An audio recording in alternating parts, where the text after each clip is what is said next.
भाषाओं को लेकर लोग आपस में वाद विवाद हो रहे हैं।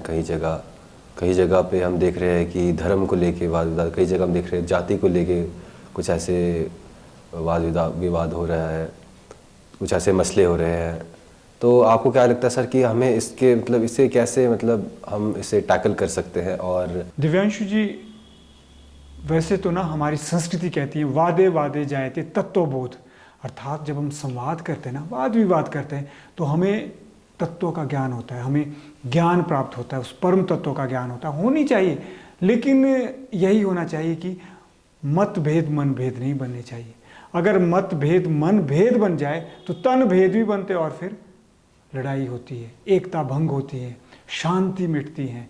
और जहाँ समाज में शांति नहीं है, एकता नहीं है, ऐसी समृद्धि से आप क्या करोगे? आप मान लीजिए आपके पास धन है, आप अमीर हैं, हर प्रकार से आप साधन संपन्न हैं, लेकिन रात को नींद नहीं आ रही है, नींद की दवाइयाँ गोली खानी पड़ रही है, तो ऐसे धन का, ऐसी समृद्धि का आप क्या करोगे? तो ज़रूरी यह है कि अगर हमें इन चीज़ों से बचना है तो हर मनुष्य को अपने ऊपर काम करना चाहिए। उसे अकारण सोचना नहीं चाहिए, उसे अकारण कुछ भी बोलना नहीं चाहिए, उसे अकारण कुछ भी शेयर नहीं करना चाहिए। जैसे अभी डिजिटल ईयर की मैं भविष्य से बात कर रहा था, तो ये कहते हैं कि जो वर्ल्ड वाइड रिसर्च है वो कह रहे हैं कि डिजिटल डिस्ट्रैक्शन का ईयर मान रहे हैं कई लोग। तो उसके पीछे का एक कारण ये भी कह रहे हैं कि एक शब्द है, नया शब्द, ऑक्सफोर्ड डिक्शनरी ने अभी उसको इनकॉर्पोरेट किया है। The word of the year भी किसी डिक्शनरी ने माना है, ऑक्सफोर्ड है या दूसरी डिक्शनरी है, वो शब्द हैं डिजिटल डिस्ट्रैक्शन से रिलेटेड हैं, दैट इज रेज बेट। वो है रेज बेट है। आपको, मुझे लगता है कि आप सचमुच अध्ययन करते हैं, तो वो है इतना डिस्ट्रैक्शन डिजिटली हो रहा है, अर्थात जो सोशल मीडिया में कैसी कैसी वीडियो डाली जाएगी, लड़ाने वाली वीडियो डाली जाएगी, जिसमें भावनात्मक तौर पर लोगों को इंस्पायर किया जाएगा ताकि वो लाइक करे, शेयर करे, कमेंट करे, और फिर उसके बाद क्या हो, उसके बाद बढ़ास हो, लड़ाई हो, और फिर काम तो हो जाएगा डिजिटल का, हो गया, डिजिटल वर्क हो गया, यानी व्यूअरशिप बढ़ गई, पैसा भी आ गया, लेकिन समाज का क्या हुआ? समाज में तो अशांति फैल गई, समाज में तो भ्रांति फैल गई।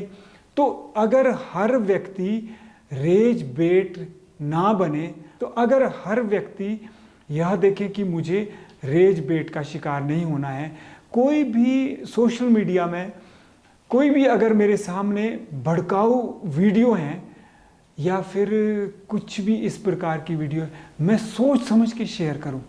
क्लिक बेट, रेज बेट, बहुत तरह के बेट का मतलब होता है कि जो मछली पकड़ने के लिए मछली के कांटे के आगे जो चारा लगाया जाता है, मतलब मछली ताकि जाल में आ जाए। मछली मतलब व्यूवर्स, मछली मतलब जो कंज्यूमर है, और तो उसको इस तरह से जो है इस डिजिटली दुनिया में डिस्ट्रैक्ट किया जाता है।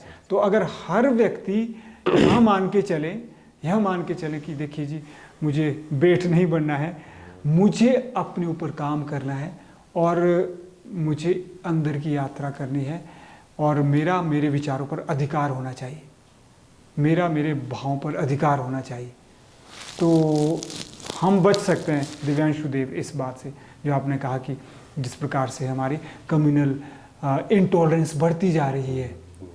लेकिन इसका दूसरा पक्ष ये भी है कि सबको अधिकार है अपनी बात रखने का, सबको अधिकार है, इसीलिए हमें सबके उस अधिकार की रक्षा करनी चाहिए, अभिव्यक्ति के अधिकार की रक्षा करनी चाहिए।